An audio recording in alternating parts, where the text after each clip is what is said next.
나는 이제 못하겠어. 집안일은 그냥 당신이 해. 왜? 이번 달은 당신 차례잖아. 나는 일이 바빠서 집안일까지 할 시간이 없어. 영숙 씨는 비웃었습니다. 여보, 이제는 나도 일하면서 집안일 하잖아. 내가 이제 당신보다 잘 버는데. 그럼 차라리 당신이 살림 도맡아서 하는 게 어때? 돈은 내가 벌어올게. 보자 보자 하니까. 당신 미쳤어? 지금 나보다 잘 번다고 무시하는 거야. 왜? 당신이 집안 살림은 놀고 먹는 거라며? 나는 단지 당신 편하게 해주려고 하는 것뿐이야. 심지어 지금은 우리 아들도 다 커서 육아는 안 해도 되잖아? 그때는 젊었잖아. 나도 젊었으면 이런 거 쉽게 쉽게 했어. 아이고, 됐네요. 그때 나만 젊었어? 당신도 젊었잖아. 맨날 집 오면 일이 힘들다. 집안 일밖에 안 하는 당신이 부럽다. 이렇게 얘기해놓고. 아무튼 당신 얼마 뒤면 은퇴할 때 됐으니까. 앞으로는 당신이 내조해. 돈은 내가 벌게. 야, 남자가 내조는 무슨 내조야? 동네 쪽팔리게. 여보, 그만 자존심 부리고 이제는 그만 인정해. 나는 당신이 밖에 나가서 돈 벌어오는 거 여태까지 항상 감사하게 생각했어. 우리 가족 먹여 살리느라 고군분투하는 거 내가 모를 줄 알아? 그런데 당신은 나의 노고는 전혀 인정해주지 않더라. 집에서 살림만 하는 게 놀고 먹는다고 했는데. 지금 당신 꼴을 봐봐. 청소기 한번 돌리고 나면 지쳐서 소파에 쓰러져 있잖아. 순간 남편은 부끄러움에 아무 말도 하지 못했죠. 이번 사연의 주인공은 58세 김영숙 씨입니다. 영숙 씨는 최근 들어 살아온 인생에 관한 그리고 가족에 관한 회의감이 들었습니다. 특히나 남편의 태도에 크게 실망했고 더 이상 결혼 생활을 유지하고 싶지 않은 마음도 들었죠. 자식이 아직 결혼을 안 했기 때문에 고민은 되겠지만 그 정도로 지금과 같이 살 수는 없을 것 같은 마음이었습니다. 한때 지적 호기심이 넘치고 야망이 가득했던 영숙 씨는 대학 시절 학보사에서 기자로 활동하며 사회의 다양한 이슈를 분석하고 논평하는 일을 했었습니다. 졸업 후에는 작은 출판사에서 편집자로 일하며 기자 시험을 준비했었죠. 그러나 그런 꿈은 남편 이철용 씨를 만나면서 점차 흐려지기 시작했습니다. 영숙 씨는 창밖을 바라보며 쓴웃음을 지었습니다. 남편과의 첫 만남은 지인의 소개로 이루어졌습니다. 당시 남편은 안정적인 직장에 다니고 있었고 미래에 대한 계획도 뚜렷했습니다. 영숙 씨에게 첫인상은 매우 좋았다고 합니다. 영수가, 내가 너 하나만큼은 어떻게든 먹여 살릴 테니까 넌 집에서 편히 살면 돼. 처음에는 이런 말이 애정 어린 배려로 들렸습니다. 하지만 결혼 생활이 시작되고 얼마 지나지 않아 그 말 속에 숨겨진 진짜 의미를 알게 되었습니다. 영숙 씨는 연애 기간 1년 만에 결혼했습니다. 결혼 초기에는 둘 다 직장에 다니면서 함께 미래를 계획했습니다. 하지만 결혼 3개월이 지났을 때 남편의 태도가 조금씩 변하기 시작했습니다. 남편은 어느 날 저녁 영숙 씨가 회사 일로 늦게 돌아왔을 때 차가운 표정으로 말을 꺼냈습니다. 왜 이렇게 늦었어? 영숙 씨는 지친 표정으로 가방을 내려놓았습니다. 오늘 마감이라 일이 좀 많아서. 집에 와서 밥도 안 차려놓고. 내가 미리 문자 보냈잖아. 늦는다고. 그래서 뭐? 늦을 것 같으면 밥은 해놓고 나갔어야지. 남편의 목소리는 점점 높아졌습니다. 너가 회사 다니는 거 다시 생각해봐. 결혼했으면 집안일은 여자의 몫이지. 돈은 내가 벌 테니까 당신은 살림이나 하고 애나 잘 키워. 영숙 씨는 놀란 표정에서 곧 화가 난 표정으로 바뀌었습니다. 지금 농담하는 거야? 우리 결혼 전에 이런 얘기 한 적 없잖아. 나도 내 일이 있고 내 꿈이 있다고 말했잖아. 꿈 웃기지 마. 여자가 무슨 꿈이야? 집안 살림이나 똑바로 하고 말해. 특히 결혼 6개월 후 임신 소식이 들려오자 남편은 더욱 완고해졌습니다. 이제 애도 있는데 회사 그만둬. 애 키우는 게 내 일이야. 다른 사람들도 임신하고 출산해도 일하잖아. 내가 원하는 대로 살 권리도 있어. 뭐 권리? 애 생각은 안 해? 이거 완전 이기적인 여자네.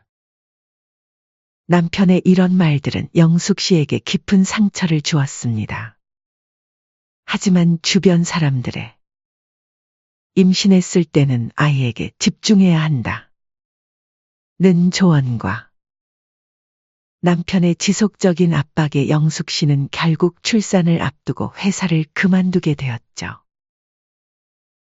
그렇게 출산 후 영숙 씨의 삶은 완전히 변했습니다. 아들 민호가 태어난 후 24시간이 모자랄 정도로 육아에 매진했습니다. 수면 부족과 육체적 피로는 일상이 되었고 이전에 즐겼던 독서나 친구들과의 만남은 꿈도 꿀 수 없었습니다. 가장 힘들었던 것은 남편이 돈에 대해 매우 깐깐했다는 점이었습니다. 여보, 오늘 민호 옷을 좀 샀어. 할인하길래. 얼마? 왜 미리 말 안 했어? 너 또 돈 펑펑 쓴 거지? 15,000원. 그냥 세일하길래 필요한 것 같아서. 영숙 씨는 자신이 마치 용돈을 타 쓰는 어린아이가 된 것 같았습니다. 남편은 그녀가 전업주부로서 집안일과 육아를 하는 것은 돈을 버는 일이 아니기 때문에 가정 경제에 대한 결정권이 전혀 없다고 하였죠. 어느 날 영숙 씨는 오랜만에 자신을 위해 작은 화장품 하나를 샀습니다. 집에 돌아와 그것을 사용하고 있는데 남편이 물었습니다. 그거 새로 산 거야? 응, 오늘 할인하길래 하나 샀어. 당신 지금 정신이 있는 거야, 없는 거야? 우리 형편의 화장품은 무슨? 돈 낭비하지 마. 그냥. 나도 가끔은 나를 위해 뭔가를 사고 싶어서.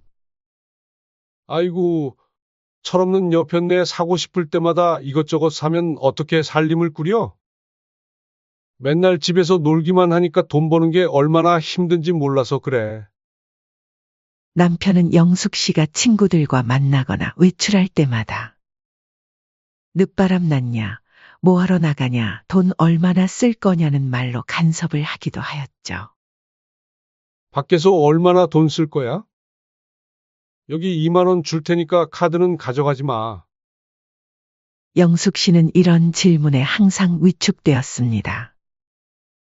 마치 자신이 잘못된 일을 하는 것처럼 느꼈고 점점 더 외출을 자제하게 되었습니다. 그녀의 세계는 점점 더 좁아져 갔고 사회적 관계도 단절되었습니다. 그렇게 세월이 흘러 아들 민호가 초등학교에 입학했습니다. 학교에 다니기 시작하면서 교육비가 늘어났고 가정 경제는 더욱 빠듯해졌죠. 그런 상황에서도 남편은 여전히 영숙 씨가 살림을 제대로 못해 돈이 부족하다 생각했죠. 여보, 민호 학원비도 있고 생활비 좀 늘려주면 안 될까? 말도 안 되는 소리 하고 있네. 당신이 좀 더 아껴 쓸 생각을 해야지. 그렇게 영숙 씨의 좌절감은 날이 갈수록 커져갔습니다. 그녀는 자신이 남편 이철용의 그림자 속에서 점점 사라져가는 것을 느꼈습니다. 처음에는 나중에 상황이 나아지겠지라는 희망으로 버텼지만 착각일 뿐이었죠. 때때로 대학 동창들을 만나면 그들이 자신의 직업과 삶에 대해 이야기하는 것을 듣고 있자면 가슴 한켠이 아파왔습니다. 영수가, 너 요즘은 어때? 뭐하고 지내? 이런 질문을 받을 때마다 영숙 씨는 어색한 미소를 지으며 주부가 뻔하지 뭐. 특별할 게 있겠어? 라고 대답했습니다. 남편 철용 씨는 오히려 세월이 갈수록 더 통제적이 되어갔습니다. 여보, 민호 교복이 작아졌어? 새로 사야 할 것 같아? 얼마나 하는데 그래? 15만 원 정도 하지? 그렇게 비싸? 중고로 알아봐. 아니면 작년 거 좀 더 입으면 안 돼? 말이 되는 소리를 해야지. 이미 작년부터 옷이 작아져서 진작에 바꿨어야 했는데 미루고 미룬 거야.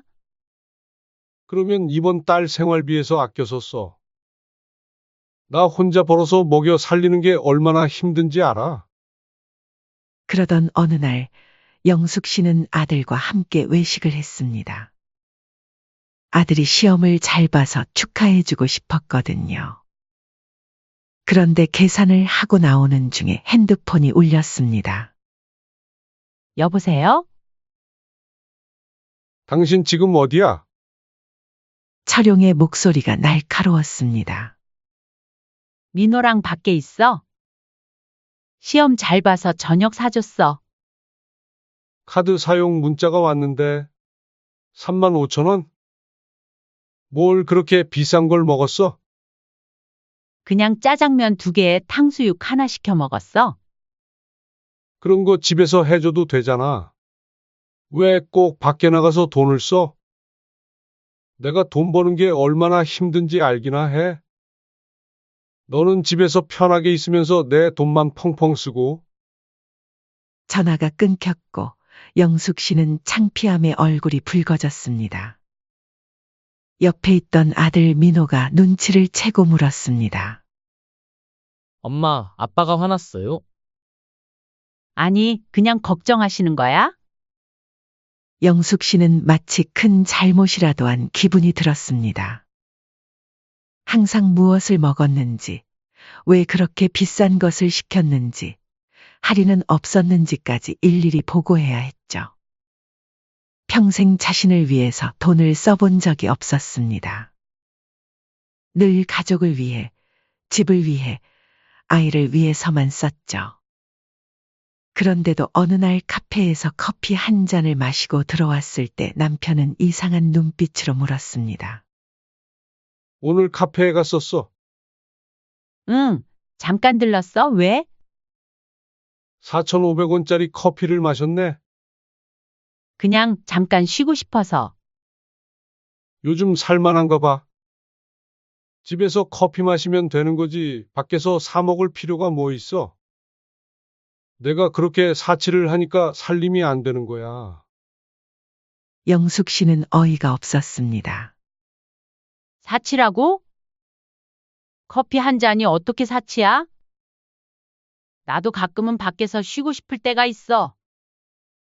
너는 일도 안 하는데 뭐가 피곤해서 쉬어. 나 같은 사람은 하루 종일 일해도 커피숍 안 가. 너도 밖에 나가서 일해봐.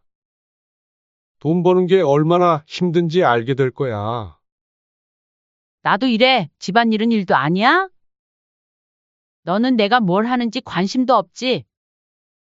이런 일은 처음이 아니었습니다.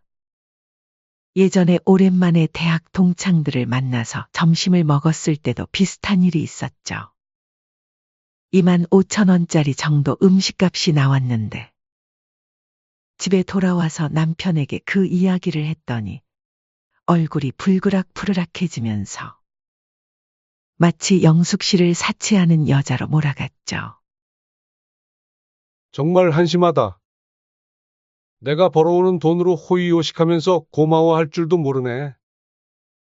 세월이 흘러 민호는 대학생이 되었고 기숙사 생활을 시작했습니다. 집에는 남편과 영숙 씨 둘만 남게 되었죠.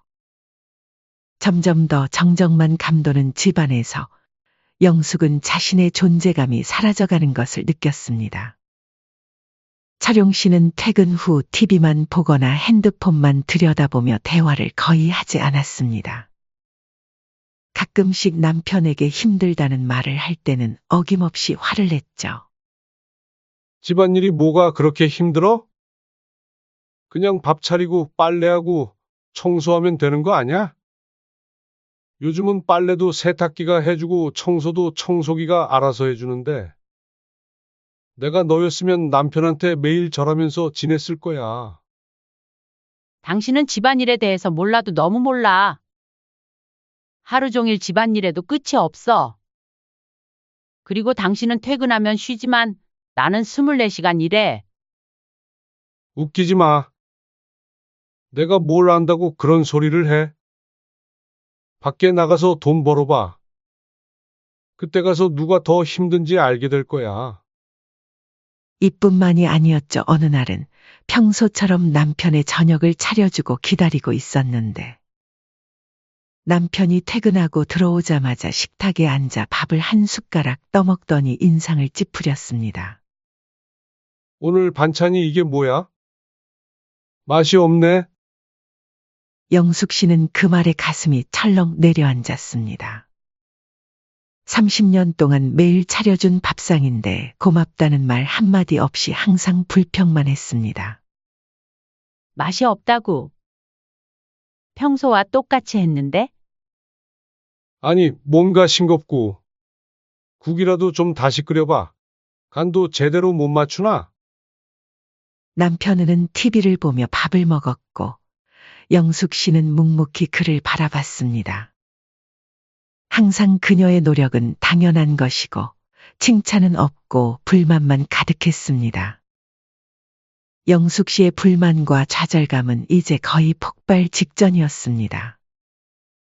자신의 인생이 이렇게 끝나버릴 것인가 하는 두려움이 엄습했죠. 그날 밤 영숙 씨는 잠을 이루지 못했습니다. 창밖을 바라보며 그녀는 지난 30년의 삶을 돌아봤습니다. 자신의 꿈과 야망을 포기하고 가정을 위해 헌신했던 시간들. 하지만 그 대가로 받은 것은 무시와 통제 그리고 끝없는 불평뿐이었습니다. 이대로는 안 되겠어. 이렇게 살다가는 정말 내 인생이 끝나버릴 거야. 아침이 밝았습니다. 평소처럼 영숙은 일찍 일어나 아침 식사를 준비했습니다. 하지만 오늘은 무언가 달랐습니다. 그녀의 눈빛에는 결연한 의지가 담겨 있었습니다. 철용이 식탁에 앉자 영숙은 그의 앞에 밥과 반찬을 차려놓고 자신도 마주 앉았습니다. 평소와 달리 그녀는 남편을 똑바로 쳐다봤습니다. 여보, 우리 얘기 좀 해야겠어? 중요한 얘기야. 철용은 놀란 듯 고개를 들었습니다. 평소의 아침 식사 시간에는 거의 대화를 하지 않았기 때문입니다. 무슨 얘기? 나도 이제 일을 할 거야. 뭐? 당신은 항상 내가 집에서 놀면서 돈만 쓴다고 했지? 그래, 당신 말대로 내가 밖에 나가서 돈을 벌어 볼게. 얼마나 힘든지 내가 직접 경험해 볼게. 남편은 어이없다는 듯 웃었습니다. 갑자기 무슨 소리야? 당신이 무슨 일을 한다고 그래? 예전에 내가 출판사에서 일했잖아. 그 경험을 살려서 일자리를 구할 거야. 맨날 집에만 있으니까 현실 감각이 떨어졌나 본데. 30년 전 일이 지금 어디서 써먹혀? 현실적으로 생각해봐. 나 대학 선배가 일자리 추천해준다 했어. 해보면 알겠지? 그리고 내가 일을 시작하면 집안일은 우리가 한 달씩 번갈아 가면서 하는 걸로 하자. 뭐, 말도 안 돼. 집안일은 여자가 해야지. 아이고, 그런 시대는 지났네요. 이제 그런 말 통하지 않아. 당신은 항상 내가 집에서 논다고 했지? 그럼 집안일이 얼마나 쉬운지 당신이 직접 해봐. 나도 돈 벌어올 테니까. 남편은 말문이 막혔습니다. 30년 동안 한 번도 이렇게 강하게 자신의 의견을 주장하는 아내의 모습은 처음이었습니다. 도대체 무슨 바람이 분 거야? 갑자기? 당신 눈에는 갑자기 인 것 같지? 나는 30년 동안 참아온 거야. 당신 말대로 집안일이 그렇게 쉬우면 나도 나가서 일할 테니까 집안일은 번갈아 가면서 하자고. 그렇게 되면 우리 수입도 늘어나서 좋지 않아? 그날부터 영숙 씨는 적극적으로 일자리 준비를 하기 시작했죠. 그리고 마침내 그녀는 대학 선배의 추천으로 지역 출판사에서 파트타임 교정 일을 구했습니다. 급여는 많지 않았지만 그녀에게는 큰 의미가 있는 첫걸음이었습니다. 나 다음 주부터 일 나갈 거야. 그렇게 알고 있어. 저녁 식사 시간에 영숙 씨가 말했습니다. 남편은 믿기지 않는다는 듯 그녀를 쳐다봤습니다. 마음대로 해봐. 당신 같은 사람을 써주는 회사 뻔하지. 지역 출판사야. 교정 일을 하게 됐어. 다음 주부터 시작해. 그래서 얼마나 받는데? 처음이니까 많진 않아. 하지만 경험을 쌓으면 급여도 올라갈 거야. 참나, 그 돈으로 뭘 할 수 있다고? 마음껏 해보세요. 돈 버는 게 얼마나 어려운데. 남편은 비웃었지만 영숙 씨는 개의치 않았습니다. 그녀에게는 이미 계획이 있었습니다. 그리고 약속대로 한 달 뒤부터는 당신이 집안일을 맡아. 이번 달까지는 내가 할 테니까 앞으로는 한 달씩 번갈아 가면서 하자. 뭐, 아직도 그 얘기를 하는 거야? 당연하지. 내가 밖에서 일하면 누가 집안일을 하겠어? 당신도 항상 그렇게 말했잖아. 내가 밖에서 일하는데 집안일까지 하는 건 불가능하다고. 남편은 억지로 수긍했습니다. 어차피 아내가 벌어올 돈은 얼마 안 될 거라고 생각했고 금방 지쳐서 그만둘 거라고 믿었기 때문입니다. 영숙 씨의 첫 출근 날 그녀는 설렘과 긴장으로 가득 찼습니다. 오랜만에 사회생활을 하는 것이 낯설었지만 동시에 자유로운 느낌이었습니다. 출판사에서 그녀는 자신의 능력을 인정받았고 점차 더 많은 일을 맡게 되었습니다. 한 달이 지나고 약속대로 집안일은 남편의 차례가 되었습니다. 하지만 그는 전혀 준비가 되어 있지 않았습니다. 여보, 오늘부터 당신이 집안일을 하는 거 잊지 않았지? 아침에 출근 준비를 하며 영숙 씨가 말했습니다. 알았어, 알았어 하면 되잖아. 뭐 어려운 거라고 생색은. 남편은 짜증스럽게 대답했습니다. 냉장고에 있는 고기로 저녁 반찬 만들어 놔. 그리고 세탁기 돌려놓는 것도 잊지 마. 그래, 다 알아들었어. 내가 못할 줄 알고. 영숙 씨는 미소를 지으며 집을 나섰습니다. 그날 저녁 퇴근해서 집에 돌아온 영숙을 맞이한 것은 엉망진창이 된 부엌이었습니다. 설거지는 싱크대에 그대로 쌓여 있었고 고기는 타버렸으며 세탁기는 돌리지도 않은 상태였습니다. 이게 뭐야? 아, 미안. 좀 어려웠어. 내일은 잘할게. 남편은 머쓱하게 웃었습니다. 집안일이 뭐가 그렇게 어렵다고?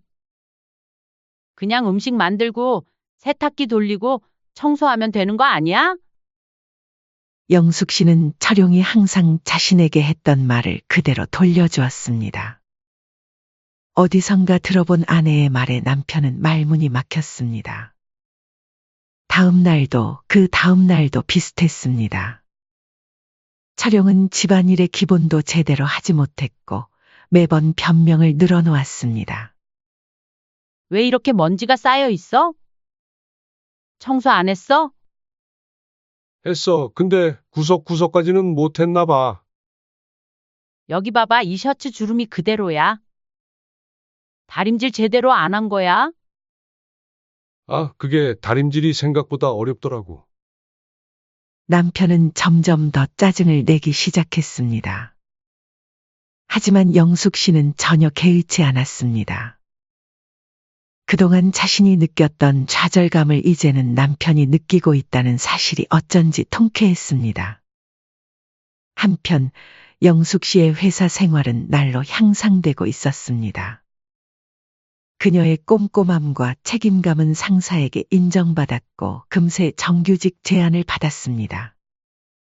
급여도 생각보다 빨리 올랐습니다. 여보, 좋은 소식이 있어. 나 정규직으로 전환됐어. 뭐, 당신이? 그리고 급여도 올랐어. 생각보다 많이.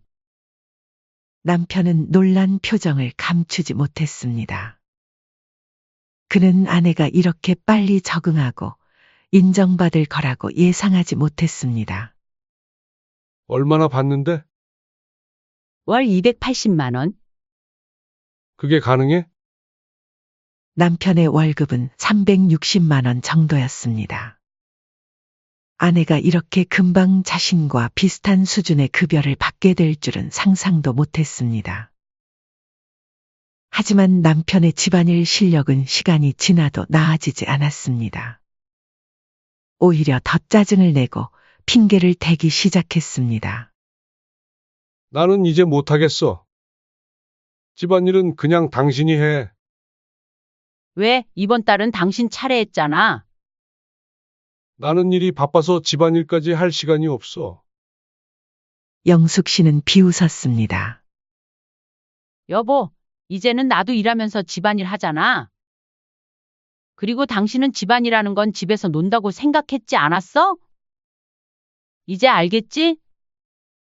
집안일이 얼마나 힘든지. 남편은 아무 말도 하지 못했습니다. 그동안 자신이 얼마나 아내를 무시하고 있었는지를 조금씩 깨닫기 시작했습니다. 영숙 씨의 성공은 거기서 그치지 않았습니다. 그녀의 편집 실력은 업계에서 인정받았고 6개월 만에 다른 큰 출판사로부터 스카우트 제안을 받았습니다. 급여는 무려 400만 원. 남편보다 더 많은 액수였습니다.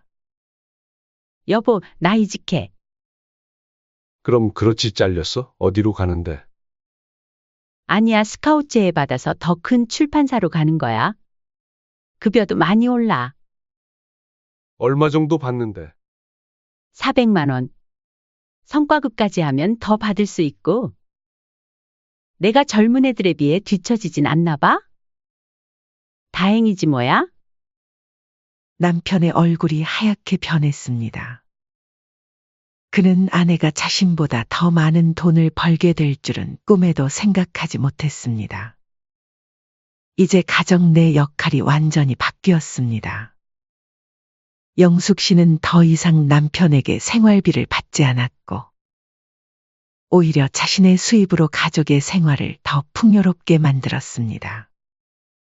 그녀는 아들 민호의 대학 등록금을 내고 집 인테리어도 새로 했습니다.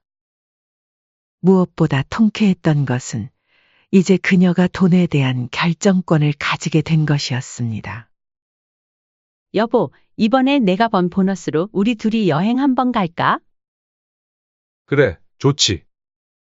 그리고 오늘은 밖에서 식사하자. 내가 살게. 남편은 이제 아내의 제안에 순순히 따르게 되었습니다.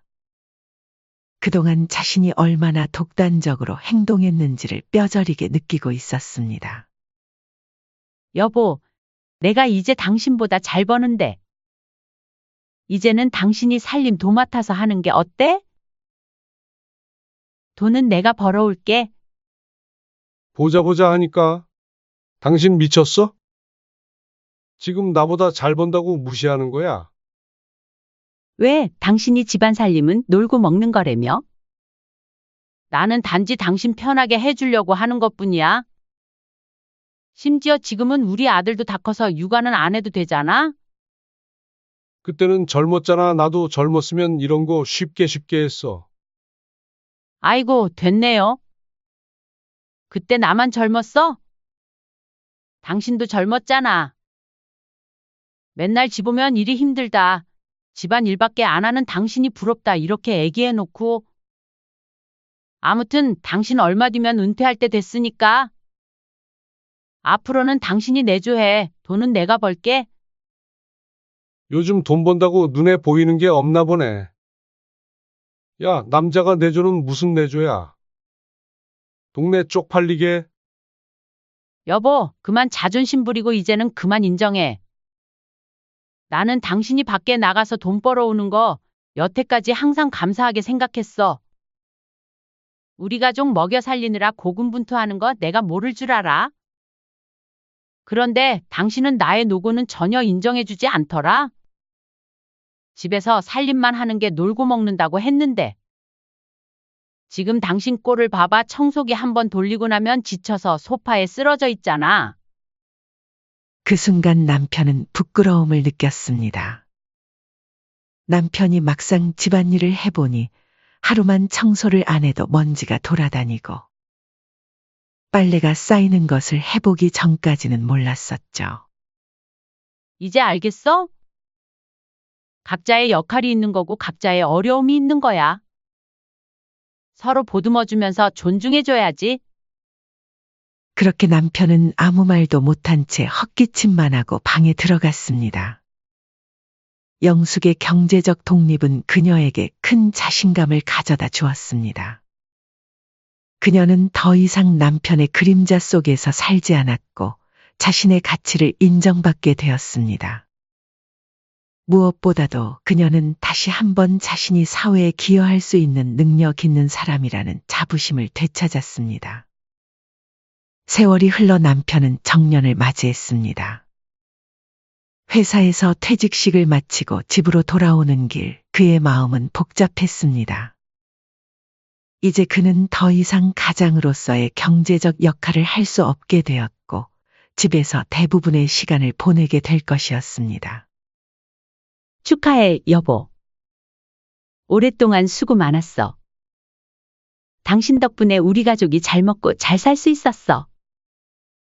영숙 씨는 남편의 퇴직을 축하하며 특별한 저녁 식사를 준비했습니다. 그녀는 이제 출판사의 정규직이 되어 안정적인 수입을 벌고 있었고 가정 경제의 주된 책임자가 되었습니다. 고마워. 남편은 어색하게 웃었습니다. 그는 아내가 이렇게까지 성공할 줄은 예상하지 못했습니다. 처음에는 그저 일시적인 반항이라고 생각했던 아내의 직장 생활이 그녀의 진정한 능력과 열정을 되살려 놓았습니다. 저녁 식사를 마친 후 철용은 테라스에 나가 밤하늘을 바라보았습니다. 영숙 씨가 조용히 다가와 그의 옆에 섰습니다. 무슨 생각을 그렇게 해? 그냥 지난 시간들을 돌아보고 있었어. 남편은 깊은 한숨을 내쉬었습니다. 미안해, 영수가. 뭐가? 그동안 널 무시하고 내 가치를 인정하지 않았던 것. 내가 집안일만 하는 동안 난 그게 얼마나 힘든 일인지 몰랐어. 그리고 내가 얼마나 능력 있는 사람인지도 알지 못했고. 영숙 씨는 잠시 말없이 남편을 바라보았습니다. 알게 되어서 다행이야. 늦었지만 이제 내가 집안일을 맡을게. 너는 일에 집중해. 남편은 진심으로 말했습니다.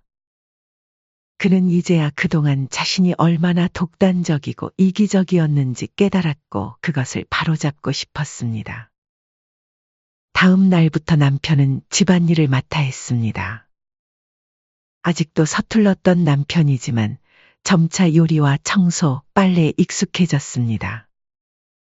그는 아내가 퇴근할 때마다 맛있는 저녁을 준비하고 깨끗한 집을 유지하기 위해 노력했습니다. 오늘 저녁은 특별히 준비했어. 당신이 좋아하는 갈비찜이야. 와, 정말 맛있어 보인다. 솜씨가 늘었네. 이제 그들의 관계는 서로를 존중하고 인정하는 진정한 동반자 관계로 발전했습니다. 남편은 더 이상 돈을 버는 사람이 아니었지만 그는 다른 방식으로 가정에 기여하고 있었고 그것에 자부심을 느꼈습니다. 여보, 이번 주말에 아들 내외가 온대. 내가 특별한 것 좀 준비해 볼게. 그래, 좋아. 내가 도울 일 있으면 말해. 그들은 이제 서로의 영역을 존중하고 함께 의사결정을 내렸습니다. 남편은 자신의 젊은 시절을 돌아보며 얼마나 많은 것을 놓쳤는지 후회했습니다. 하지만 지금이라도 변화할 수 있어 다행이라고 생각했습니다. 여보, 고마워. 갑자기 왜 그래? 나는 당신이 하는 일에 대해 무시하고 인정을 안 해줬는데. 항상 당신은 나를 높여주고 존중해줬어. 결혼할 때 당신을 행복하게 만들어 주겠다고 한 건 진심이었는데 돌이켜보니까 그렇게 못해준 것 같네. 우리도 이제 나이가 있어서 앞으로 얼마나 더 살게 될지 모르지만 결혼 전에 했던 약속 이제서라도 지켜볼게. 나 같은 놈이랑 같이 살아줘서 정말 고마워. 이 말을 들은 영숙 씨는 눈가에 눈물이 고였죠. 그동안 자신이 했던 노력이 보상받는 기분이었습니다. 이제라도 알았으면 됐어. 남은 노년은 행복하게 잘 지내보자.